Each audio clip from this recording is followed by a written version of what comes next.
नमस्कार दर्शक बंधु Zee TV Bharat Odia digital news channel आपण मानक पई नहीं आसी गाँव सहर राज्य देश विदेश 22 गोटी मुख्य खबर 1 मार्च खबर को आपण को स्वागत करुछि मो रामदास। आज 2 मार्च 2026 प्रथम हेडलाइंस दशम एवं द्वादश बोर्ड परीक्षा स्थगित कला सीबीएस राजस्थान रो माउंट आबू हेबो आबुराज आईपीएल 2026 पूर्व सीएसके रो नुआ जर्सी लॉन्च रायगड़ा जिले में आरंभ हैला ह्यूमन पापिलोमा भाइरस एचपीवी संक्रमण रो टीकाकरण एक विद्युत अभावी राष्ट्र रो बड़का शक्ति देश भाव परिणत हैला भारत ईरान रे 40 दिनिया शोक एवं 7 दिन छुट्टी 24 घंटा रे इस्राएल माड़ करिछि 1200 बोमा चलित आईसीसी 2020 विश्व कप रे श्रीलंका विपर्यय पर मुख्य प्रशिक्षक पद छाड़िले जय सूर्य खामेनेई को मृत्यु पर पाकिस्तान रे हिंसा कराची रे अमेरिकीय कन्सुलेट रे निया लगाइले लोके ई केवाईसी संजोग अवधि शेष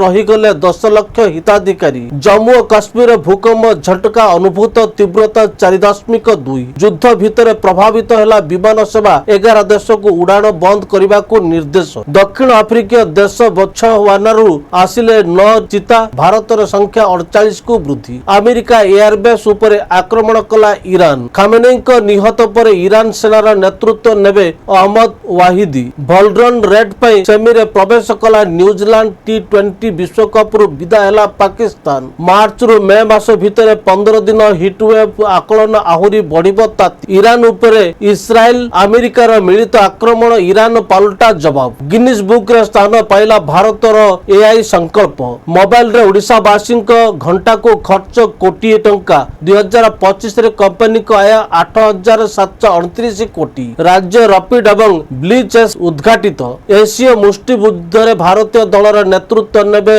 लवलीना निकट।